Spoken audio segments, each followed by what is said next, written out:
নমস্কার, আমি বর্ণিয়া। বর্ণিয়া মুখার্জি মাইন্ড কর্নারে তোমাদের সকলকে ওয়েলকাম। আমি অনেক দিন পরই আবার এলাম। তো একটা বিষয় নিয়েই কথা বলবো, অনেক দিন ধরে ভাবছিলাম। তো বিষয়টা হচ্ছে যে আত্মসম্মান, মানে সেলফ রেসপেক্ট। তো তোমরা আশা করছি সকলেই এই আত্মসম্মান ব্যাপারটার সাথে অনেকটা পরিচিত। কিন্তু হয় কি, আমরা আমাদের মানে যে রেগুলার যে লাইফস্টাইল চলি, অনেকের সাথে মেলামেশা করি, কিন্তু এই সেলফ রেসপেক্টটা আর আমাদের বজায় রাখা হয় না। তো আমি আজকে এই বিষয়টা নিয়ে একটু ছোট্ট করে বলবো, কারণ আমার মনে হয় কি এই জিনিসটা নিয়ে কথা বলাটা আমার দরকার। কারণ আমি অনেক বিষয় নিয়েই কথা বলেছি এরকম, যেগুলো আমাদের একটা হিউম্যান পার্সোনালিটিতে থাকাটা আবশ্যক, মানে জরুরি। যেরকম খাবারে নামক নুনটা লাগেই, সেরকম পার্সোনালিটিতে সেলফ রেসপেক্টটা থাকাটা বহুত জরুরি। আমরা সকলে বলি যে হ্যাঁ, সেলফ রেসপেক্ট তো আছে, কিন্তু কি থাকলে হয় না, সেটা জায়গায় কাজে লাগাতে হয়, যে সেটা অ্যাপ্লাই করতে হয়, সেটাকে বজায় রাখতে হয়। তো এটাকে নিয়ে আমি আর কি বলবো, তোমরা একটু নিজের লাইফের সাথে রিলেট করো। সেলফ রেসপেক্টটা অ্যাকচুয়ালি কী জিনিস, মানে আত্মসম্মানটা অ্যাকচুয়ালি কী? আত্মসম্মান কাইন্ড অফ মানে এরকম জিনিস যে একটা, মানে পার্সোনালিটির একটা, বলে না বাংলা ভাষায় যেটাকে বলে মেরুদণ্ড, মানে একটা কনস্ট্যান্ট পার্সোনালিটিটাকে বজায় রেখে লাইফের যে কোনো সিচুয়েশান আসুক, যার সাথেই তোমরা কাটাও, যার সাথে হ্যান্ডেল করো, যাই অবস্থা থাকুক, আমি একটা পার্টিকুলার একটা স্পেসিফিক রাস্তা থাকে, ঠিক আছে, ওখান থেকে সরবো না। তো এই ব্যাপারটাকে সেলফ রেসপেক্ট বলে। মানে যে যে পথটা আমাদের অনুসরণ করে, যে পথটাতে আমরা চললে আমাদের নিজের কাছে নিজের ডিগনিটি বজায় থাকে, যে না, আমি ঠিক আছে, আমার রেসপেক্ট আছে, আমার নিজের কাছে নিজে যেন মাথা তুলে দাঁড়াতে পারি। তো এক কন্টিনিউয়াসলি কনস্ট্যান্টভাবে সেটাকে বজায় রাখাটাকে কিন্তু সেলফ রেসপেক্ট বলে। একটা ক্ষণিক সময়ের জন্য আমি আজকে এটা করলাম, কালকে আবার অন্যের কাছে একদম নুইয়ে পড়ে গেলাম, সেটাও ঠিক না। সেলফ রেসপেক্ট কিন্তু শুধু থাকলে হয় না, সেটাকে বজায় রাখতে হয়।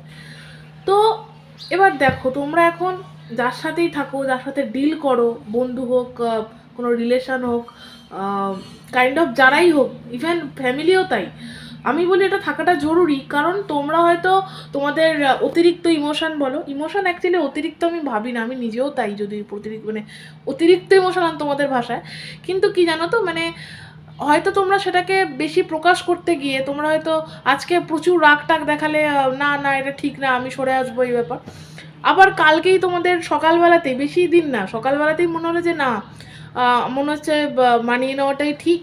তো সেলফ রেসপেক্ট আর ইগো আবার গুলিয়ে ফেলো না, দুটোর ডিফারেন্স আছে, একটা ক্ষুদ্র ডিফারেন্স। ইগো হচ্ছে কাইন্ড অফ যে, ধরো কল করা নিয়ে, ধরো সামনের মানুষটা তোমাকে ফোন করছে, হ্যাঁ, রোজ তুমিও ফোন করো, ওরাও করে, ও করে। তো ইগো হচ্ছে কাইন্ড অফ, ফোন করতে আছে তখন মাথায় আসছে আমি কেন ফোন করব, ও কেন নয়, এটা হচ্ছে ইগো। ও কেন করবে না, এটা হচ্ছে ইগো। আর সেলফ রেসপেক্ট হচ্ছে কাইন্ড অফ একটা খুব পিওর একটা ফিলিংস, যে আমি কেন করব সব সময়, একটা সময় তো ও করুক। তো দুটো কিন্তু ডিফারেন্ট। তো সেলফ রেসপেক্ট আর ইগোর মধ্যে গুলিও না। তো সামনের মানুষটা ধরো সে যেই থাকুক, তোমাদের ইমোশন যে লেভেলেই থাকুক না কেন, তোমরা যদি একটা কাজের পর, ধরো তোমাদের রাগ হলো বা কোনো কারণে তোমাদের মনে হলো না এটা করাটা ঠিক হয়নি, তার তোমরা প্রচুর রিয়্যাক্ট করলে, করে তোমরা সরে এলে, আবার পরের দিন আবার তার কাছে মাথায় লুটিয়ে পড়ে গেলে, চলে গেলে যে না আমি ভুল ছিলাম, ঠিক আছে মানিয়ে নাও। এতে কি হবে বলো তো? এতে তো সামনের মানুষটা ঠিক আছে, আবার সব ঠিকঠাক, বাট আমাদের না প্রত্যেকের একটা পার্সোনালিটি, একটা ক্যারেক্টার সামনের যে কোনো মানুষের, বাবা মা হোক, ফ্রেন্ডস হোক, যে কোনো মানুষের কাছে না একটা প্রতিচ্ছবি তৈরি করে, যে আচ্ছা তাহলে আমার যে কালকে রাগারাগি করলো আজকে আবার সে এরকম। তো অতিরিক্ত সহজলভ্য, অতিরিক্ত ইজি হয়ে যাবে তখন তোমার ক্যারেক্টারটা, মানে কাইন্ড অফ এরকম যে ও বলছে বলুক, ও তো আবার যেইকে সেই হয়ে যাবে, ও কোনো ব্যাপার না। তাতে কি হবে, ওই যে একটা বার তুমি ওটা করলে না, এটা রিপিটেডলি সে করতেই থাকবে, এবং তুমি তখন তারপরে নিজে যতই তাকে বোঝানোর চেষ্টা করো, সে কিন্তু বুঝবে না, সে বুঝবে না, উপরন্তু আরও বেশিভাবে তোমাদেরকে এমন এমন কাজ করবে, তোমরা হার্ট হয়ে যাচ্ছ। তো এটা চলতে চলতে একদিন যদি সেলফ রেসপেক্টটা তোমাদের মানে হার্ট করে না, কোনো দিনই আর তার কাছ থেকে তুমি রেসপেক্ট কিন্তু পাবে না, আশাও করো না। আর এটা আমি তোমাকে একটা ছোট্ট তোমাদের উদাহরণ দিয়ে বোঝাচ্ছি। কখনো কখনো কী হয়, ধরো কেউ লাইফ থেকে ছেড়ে চলে গেছে, মানে এটা সেলফ রেসপেক্টটা থাকাটা যে কতটা জরুরি আমি সেটা তোমাদের বোঝাচ্ছি, ফিলিংস দিয়ে আমাদের হিউম্যান সাইকোলজি দিয়ে বোঝাচ্ছি। ধরো সে প্রথমে ছেড়ে চলে গেছে, সে ছেড়ে চলে যাক হোক বা কেউ ধরো প্রচণ্ড হার্ট করে দিয়েছে হোক, তো প্রথমে তো কষ্ট হবে যে মানে ওই মানুষটার কথা বেশি বেশি পরিমাণে মাথায় ঘুরবে যে কেন আমাকে ছেড়ে চলে গেল, মানে ওকেই ঘুরবে, ওকে নিয়েই মাথায় ঘুরবে, আমাকেই কেন হার্ট করলো, করতে পারলো, এরকম প্রচুর কষ্ট হবে। একটা সময় পর না মানে কিন্তু কি হবে কি তোমার চারপাশের অনেকে বোঝাবে বাবা মা এই সেই না ওই ওই ওই সেই করে সেই মানুষটা মাথা থেকে বেরোবে, কিন্তু তার ভবিষ্যতে অনেকে বলে না যে আমার এত বছর কেটে গেছে তাও কষ্ট হয়। অ্যাকচুয়ালি কষ্টটা কিন্তু ওই মানুষটাকে মনে করা হয় না, কষ্টটা এই কারণে হয় কারণ তোমাদের সাবকনসিয়াসলি তোমরা যখন সেই পজিশনে তার কাছে লুটিয়ে পড়েছিলে, তাকে 5টা অপমান করার পরও তোমরা গিয়েছিলে, ওটা তোমাদের বিবেক, তোমাদের কনসিয়াস পুরো মেমোরি রেখে দিয়েছে করে, তখন ওগুলো তোমাকে রিকারেন্টভাবে মনে করে যে না তোর মনে আছে তুই এরকম করেছিলি, তুই ছোট হয়েছিলি, তুই বিছানায় কেঁদেছিলি তার জন্য, তো ওটা বারবার মনে পড়তে থাকে। আর সেই পজিশনে ওইটা না খুব মানে বলে না মানে নিজের কাছে নিজে ছোট লাগে যে আমি নিজের সাথে এটা করতে পারলাম। তো তার মানে তোমরা ভাবো যে সেলফ রেসপেক্টটা কতটা জরুরি, কারণ ভবিষ্যতে যে কষ্টগুলো হয় ওইটা তখন তোমরা মেনটেন করে নি ওই কারণেই হয় যে আমি কেন ছোট হলাম, কাশ আমি একটু বোঝাতাম সামনের মানুষটাকে, বা আমি তখন চুপচাপ নিজের রেসপেক্ট বজায় রেখে সরে আসতাম, তাহলে আজকে এই দিন দেখতে হতো না। তো আমাদের প্রতি পদে এটা মেনটেন করা উচিত। এবার অনেকে বলবে কি যে এটা মেনটেন করতে গিয়ে সম্পর্ক খারাপ হয়ে যায় বা সামনের মানুষটা যদি ছেড়ে চলে যায় ভুল বুঝে, তো আমি মনে করি যে তোমাকে ভালোবাসবে, বন্ধু বলো বা যেই বলো, যে তোমার কেয়ার করবে, সে তোমার রেসপেক্টটা কিন্তু বজায় রাখবে, এমন কোনো কাজও করবে না, এমন কোনো বিহেভও করবে না যেটাতে তোমাদের রেসপেক্টে আঘাত লাগে। কারণ ভালোবাসা কিন্তু একটা ছোট ওয়ার্ড, তার মধ্যে কিন্তু রেসপেক্ট একটা বড় পিলার, এটা দরকার। তো সে করবে না, আর যে করে তাহলে সে তোমায় ভালোবাসে না। এটা কিন্তু মানে এটা মাইন্ডেড, এটা মাথায় রাখবে। এটা তো সেলফ রেসপেক্টের সাথে কোনো কম্প্রোমাইজেশনের কোনো প্রশ্নই ওঠে না। যেখানটা তোমার না একটা নার্ভাস সিস্টেম এটা চলে যে না আমি কোথাও একটা হার্ট হলাম, আমাকে কোথাও একটা ছোটো হয়ে গেলাম আমি, তো এটা কিন্তু চলে। যখনই দেখবে এরকম পজিশন হচ্ছে তখন সেখান থেকে চুপচাপ সরে এসো, আমি তো সেটা মানে মনে করি। কারণ ঝগড়া ঝামেলা জোর জবরদস্তি ফোর্স করে একদিন হয় দুদিন হয়, এটা কিন্তু বেশি দিন চলে না, এটা চলে না। হয়তো সে তোমার কথায় বিশাল দয়ালুপনা দেখিয়ে তোমার সাথে থাকলো, কিন্তু বা তোমার সাথে একটা আন্ডারস্ট্যান্ডিং করেও নিল, তো তার মনে মনে তুমি যে কোথায় নেমে যাবে সেটা তুমি নিজেও জানো না। আর ওই যে নেমে গেলে তারপরে তুমি যতই হাইফাই যাই কিছু হয়ে যাও তার কাছে কোনো কিছু ম্যাটার করবে না। পার্সোনালিটি অনেক কিছু মানে মেনটেন করে মানুষের। তো আমি আজকে তোমাদের কয়েকটা পয়েন্ট বলবো, কারণ ওটা সব থেকে জরুরি, পয়েন্ট আকারে এখন মানুষ শুনতেও পছন্দ করে। তো কি কি পয়েন্ট মাথায় রেখে তোমরা চলবে এই সেলফ রেসপেক্টটা বজায় রাখা, সেটাকে ধরে রাখা এবং সেটাকে বাড়ানো। তো প্রথম নম্বর কথা, যেখানে মানে যে জায়গাতে তোমার কোনো গুরুত্ব নেই, তুমি বুঝতে পারবে যে না আমার কোনো গুরুত্ব নেই, সেখান থেকে চুপচাপ সরে এসো, সেখান থেকে বেরিয়ে আসবে। কোনো ঝগড়া, কোনো বাদ, কোনো কোনো কিছুর দরকার নেই, কোনো এক্সপ্লানেশান এই কেন আমি কেন জানো তো আমি এই কোনো কারণ বলতে হবে না। যার মাথায় বুদ্ধি আছে সে এমনি বুঝে যাবে, তার যদি এত ফারাক পড়ে তোমাকে সে এমনি রিটার্ন করাবে যে না আমি ভুল হয়েছে। আর যা পড়ে না তার একে না পড়লে 80তেও 100তেও পড়বে না, তাদের কোনো এক্সপ্লেনেশন না দিয়ে সরে আসবে। আরেকটা যেটা কি, তুমি সেকেন্ড পয়েন্ট, অশিক্ষিত মানুষ আমি ঠিক বলি না, মানে তোমার জায়গায় যখন বুঝতে পারছো সবসময় শিক্ষা দিয়ে হয় না, মানে শিক্ষা মানে পুঁথিগত বিদ্যা না, কিন্তু আমি বলতে চাইছি যাদের কোনো মানে বোধ জ্ঞান নেই, কিছু কিছু মানুষ থাকে পড়াশোনা হয়তো জানে, তাদের কোনো বোধ জ্ঞানই নেই, তারা কার সাথে কি বিহেভ করছে কোনো রকম কোনো ব্যাপার নেই, আমি তাদেরকে মনে করি আমার কাছে তো তারা অশিক্ষিত অ্যাকচুয়াল। তো যারা অ্যাকচুয়ালি অশিক্ষিত হয়, মানে অশিক্ষিত ইন দ্য সেন্স ম্যাচিওরিটি বোধ জ্ঞান একটা মানুষের যেটুকু থাকা সেটুকুও নেই, তাদের সাথে কোনো ঝগড়া বাদ বিবাদ করবেই না। কারণ এতে কি হয়, তো তাদের তো কোনো জ্ঞান নেই, তারা কি করবে তারা কি বলছে, কারণ তাদের তো নিজেদেরই কোনো সম্মান নেই, তোমাকে কি সম্মান করবে তারা, তো তারা তো যা তা বলে দেবে, এবং তাতে কি হয় তার জন্য দায়টা কিন্তু তুমিই থাকবে, কারণ তুমি বলার সুযোগ করে দিয়েছো তাদেরকে। তো ওদের সাথে কোনো রকম কোনো বাদ বিবাদে যাবেই না, কোনো রকম না। কারণ তুমি হয়তো একটা লিমিটেশন বজায় রেখে বলবে, বাট সেই মানুষটা কিন্তু বলবে না, সে একদম যখন বলতে শুরু করবে একদম ঝেড়ে বলা যেটাকে বলে, সেটা তখন তোমার মনে হবে হ্যাঁ আমাকে বলতে পারলো, অ্যাকচুয়ালি বলার সুযোগটা তুমি করেছো। তো সেকেন্ড পয়েন্ট কি, অশিক্ষিত ইন দ্য সেন্স যাদের মনুষ্যত্ব বা মানসিক মানে সামান্য জিনিসটুকুও নেই, তাদের অশিক্ষিত বলছি, তাদের সাথে কোনো রকম বাদ বিবাদে যাবে না। থার্ড নম্বর পয়েন্ট, নিজের সাথে মানে নিজেকে সম্মান তো করবে, তার সাথে সাথে অন্যকেও সম্মান করবে। কারণ একটা কথা আছে না কি, সম্মান করলে তবে সম্মান পাওয়া যায়। মানে অনেকে হয় কি, আমি সকলের সাথে রুড বিহেভ করছি, অথচ আমি আশা করছি আমাকে সবাই সম্মান করবে, এটা তো হবে না। তুমি লোকের কাছে এমন একটা বাজে বিহেভ করছো, তার তুমি লোকের কাছে ইমপ্রেশনটাই এমন ক্রিয়েট করে রেখেছো যে মানে আমি মানেই মানে এই মানুষটা মানে একটা রুড বাজে বিহেভ করবে। তো একদিন সহ্য করবে, দুদিন সহ্য করবে, 4 দিন 3 দিনের দিন তো কারোর প্রত্যেকের তো একই কনস্ট্যান্ট চলতে থাকে না ফিলিংস, সে বলে দেবেই। আর যখন বলবে তখন তুমি সহ্য করতে পারবে না। তো নিজের সম্মান করবে, নিজের সম্মান রাখবে, সামনের মানুষটাকেও কিন্তু সম্মান করবে। আরেকটা পয়েন্ট, ইমোশন কন্ট্রোল করা।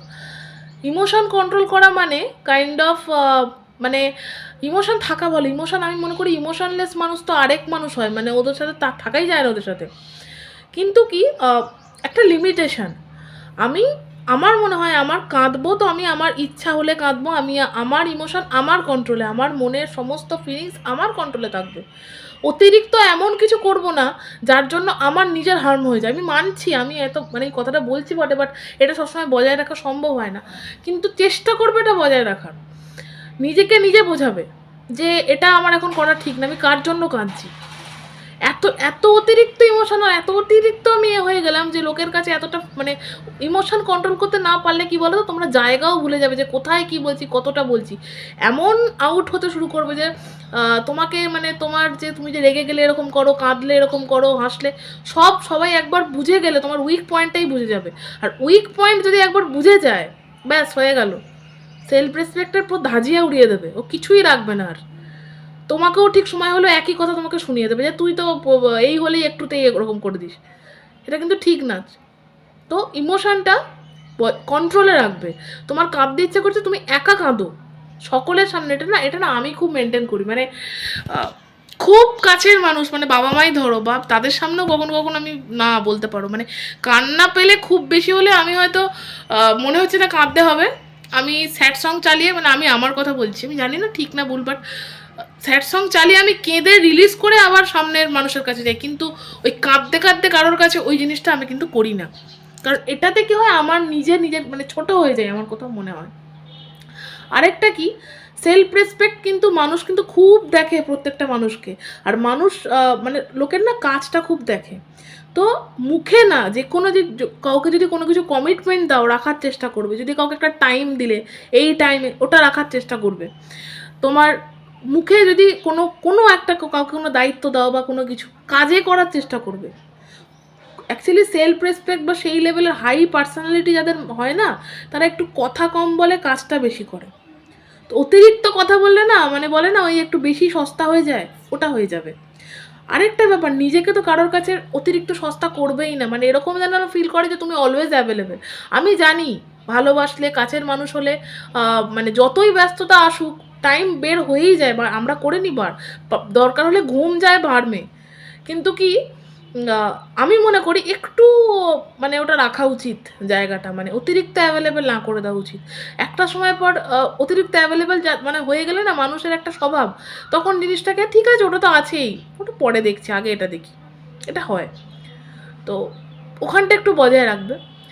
আরেকটা কি, সেলফ রেসপেক্ট নিজের রাখতে গেলে নিজের দায়িত্ব নিজেকে নিতে হয়। নিজের ওপর ডিপেন্ডেন্ট হও, কারোর ওপর ডিপেন্ড করলে হবে না। নিজের self dependency in the sense physically, mentally, এখন তো ফাইন্যান্সিয়ালি সকলে চেষ্টা করছি, ইমোশনালি আমার কষ্ট আমিই মোছাতে পারি, আমার হাসি আমি নিজেই আর নিজেকে আনন্দে রাখতে পারি। তো হাসার জন্য, মন ভালো করার জন্য আমার কাউকে দরকার নেই। তো নিজের ওপর যত আস্তে আস্তে না এই ডিপেন্ডেন্ট নিজের সাথে নিজে হতে পারবে, সেলফ ডিপেন্ডেন্ট, ওই সেলফ ডিপেন্ডেন্ট থেকেই সেলফ রেসপেক্ট বা সেলফ কন্ট্রোল এগুলো কিন্তু চলে আসে, একটু একটু একটু একটু করে কিন্তু ডেভেলপ হয়ে যায়। তো এই পয়েন্টগুলো মাথায় রাখবে। আর এটাই বলবো যে লাইফে যাই হয়ে যাক কোনোদিন কোনো মানে যে কারোর সাথে সেলফ রেসপেক্টে কোনোদিন কম্প্রোমাইজ করবে না। কারণ আমি আমার নিজের লাইফের এক্সপিরিয়েন্স অনেকবার আমি দেখেছি এই জিনিসটা। আমি তো এগুলো বজায় মানে আগে আমার মাথায় ছিল, বাট আমি তোমাদেরই মতো অ্যাপ্লাই করতাম না। বাট বলে না নেগেটিভ রিইনফোর্সমেন্ট মানে হচ্ছে, ধরো একটা বাচ্চা ক্লাসে পড়াশোনা করছে না, টিচার তাকে ঠাস করে একটা মেরে দিল। মেরে দেওয়াটা একটা নেগেটিভভাবে সে তাকে ফোর্স করছে, না তুমি ভালো করে পড়ো। তো আমার লাইফে না এরকম বারবার অনেক লাইফে কিছু ঘটেছে কি নেগেটিভ রিইনফোর্সমেন্ট করে আমাকে বুঝিয়েছে কি না আমার এটা ভুল, আমার নিজের প্রতি ধ্যান দেওয়া উচিত, আমার সেলফ কনফিডেন্ট হওয়া উচিত, আমার সেলফ ডিপেন্ডেন্ট হওয়া উচিত, আমার সেলফ রেসপেক্ট বজায় রাখা উচিত। তো এটা আমি করেছি, সেটা আমি তোমাদের সামনে শেয়ার করছি, কিনা তোমরাও এটা মেনটেন করো। কারণ ওই একটা কথা, তোমরা অনেকে কষ্ট পাও, কষ্টটা অ্যাকচুয়ালি একটু ভেবে দেখো ওই মানুষটার জন্য পাচ্ছ নাকি এটার জন্য পাচ্ছ যে আমি কেন এত নিচে নেমেছিলাম, একটু ভেবে দেখো, তাহলে দেখবে অল ক্লিয়ার হয়ে যাচ্ছে। তো আজকে এই অবধিই থাক, আশা করছি একটু আমার ভিডিও একটু বড়ই হয়ে যায়, তোমরা একটু শুনো মন দিয়ে। আর আরেকটা বিষয় আমি বলবো আর কি শেষে, যে দেখো আমার চ্যানেলটার নাম মাইন্ড কর্নার, আমি জানি। তো মাইন্ড কর্নার নাম দিয়ে এখন অনেকেই চ্যানেল খুলছেন, কাউকেই ছোট করছি না, হতে পারে হয়তো নামটা তাদের ভালো লেগেছে তাই তারা খুলছে। কিন্তু তোমাদের অনুরোধ যে যারা এখনও সাবস্ক্রাইব করোনি, সাবস্ক্রাইব তো অবশ্যই করো, কিন্তু মানে গুলিয়ে ফেলো না। আমার চ্যানেলটা মাইন্ড কর্নার থাকলেও আমার নামটা সামনে আছে কি বর্ণিয়া মুখার্জি মাইন্ড কর্নার আমার চ্যানেলটা। তো মাইন্ড কর্নার বলতেই তোমরা গুলিয়ে ফেলো না যে আচ্ছা ওটা ও হতে পারে, এরকম কিছু না। আমার একটাই ট্যাগ আছে, আমার নামটা কিন্তু আছে, তো ওটা তোমরা গুলিও না। যারা এখনও সাবস্ক্রাইব করোনি সাবস্ক্রাইব করো, আমার ফ্যামিলির সাথে জয়েন হও, আশা করছি ভালো রাখতে পারবো, একটু ভরসা করে দেখো। ভালো থেকো, সুস্থ থেকো, নমস্কার।